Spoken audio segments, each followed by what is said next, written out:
Hello.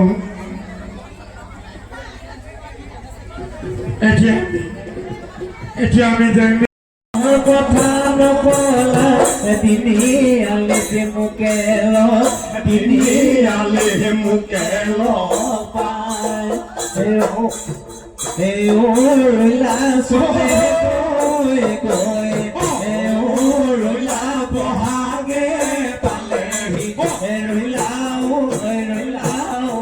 ফুলিলে ভেবেলি লতা রইলা বনু মই থাকিলে রইলাও রগে নপৰে ৰইলাও ৰঙালী বিহুৰে কথা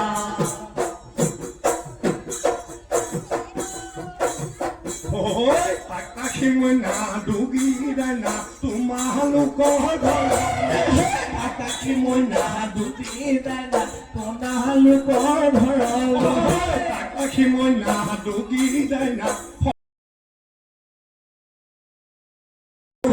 পানী পালে মজুৰা পৰে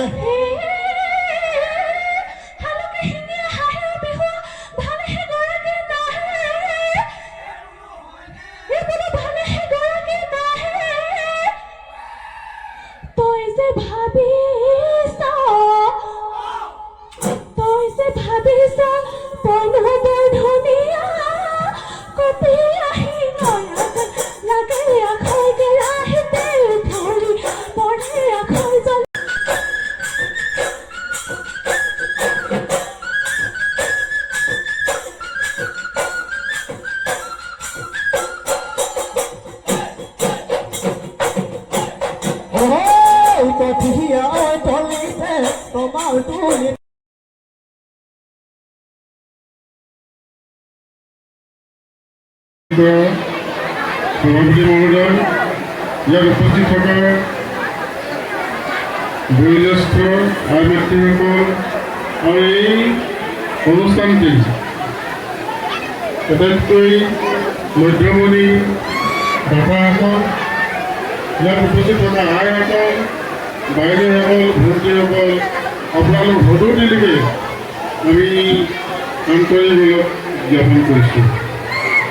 আজি ধেমাজি চৌখামগাঁৱৰ এই বিহু সন্মিলনখনি এক ঐতিহ্যপূৰ্ণ বিহু সন্মিলন হিচাপে পৰিগণিত হৈছে।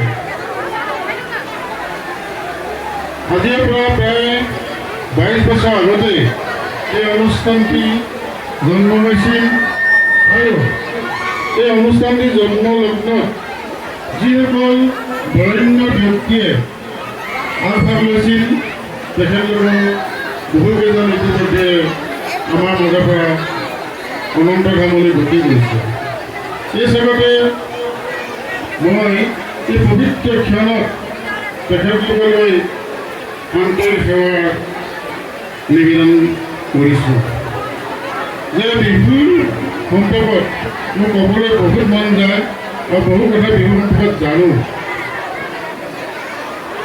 কিন্তু এই মুহূৰ্তত বিহুৰ বিষয়ে কৈ ৰাইজক আমনি দিয়াতকৈ এই এটা গীত এবাৰ পৰিৱেশন কৰিলে যিমান আনন্দ পোৱা যাব, গতিকে আমি সেই কথাটোলৈ লক্ষ্য ৰাখিছোঁ যে আমি যিসকল আয়োজকে এই অনুষ্ঠানভাগী জীয়াই ৰাখিছে, যিসকল শিল্পীয়ে এই অনুষ্ঠানভাগীত অংশগ্ৰহণ কৰিছে, যিসকল দাতাই তেওঁলোকৰ বনাঢ্যৰ হাতেৰে তেখেতলোকৰ আন্তৰিক সেৱা আগবঢ়াইছে, এই সকলোখিনি ব্যক্তি একোজন সূৰ্যৰ মধ্যমণি।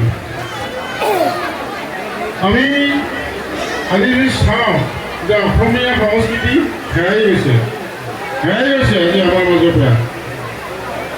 আমাৰ অসমীয়া সমাজত চলি থকা গৰখীয়া গীত, আমাৰ ৰূপকোঁৱৰ গীত, আনকি ৰাভা সংগীতো আমাৰ মাজৰ পৰা হেৰাই যোৱা অতিক্ৰম হৈছে। মাত্ৰ কেইজনমান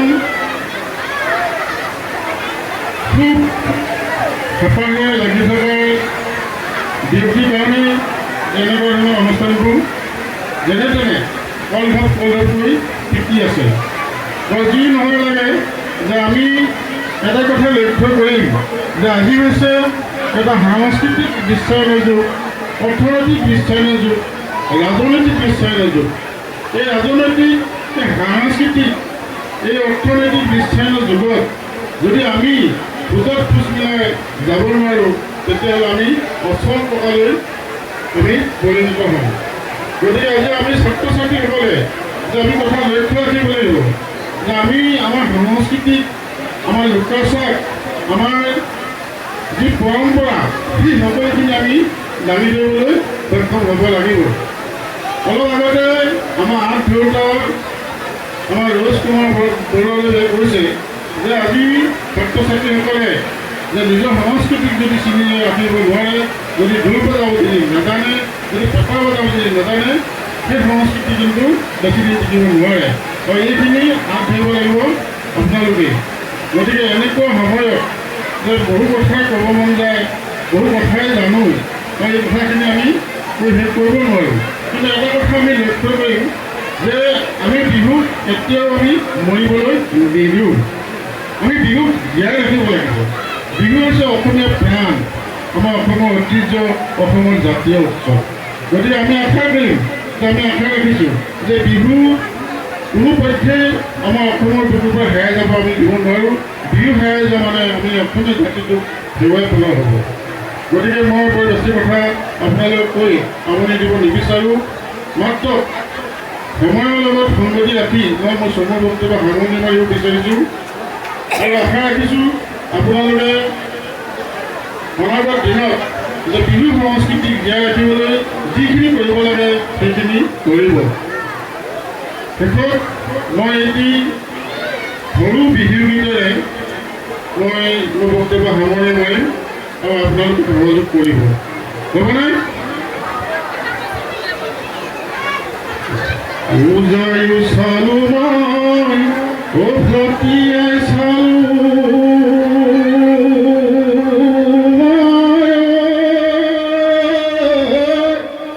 তোমাৰ মান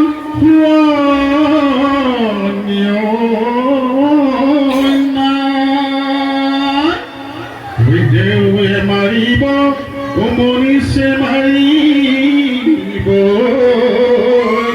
তোমাৰ শুনালে পাই।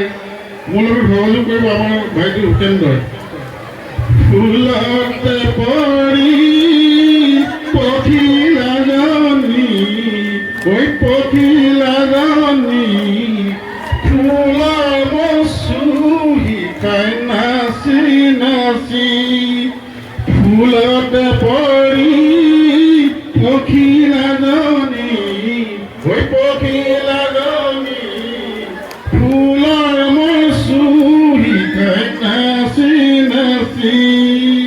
এই মৰম লগে লগে হেৰা হেৰা নাচনি চেনে লগে লগে হেৰা হেৰা নাচনি মৰম লগে লগে হেৰা হেৰা নাচনি চেনে লগে লগে হেৰা হেৰা নাচনি কি গতি কৰিলা মোতে নাচনি তোমানো কথা ভাবি নিশা নাহে টোপনি পেটটোৱে নেলা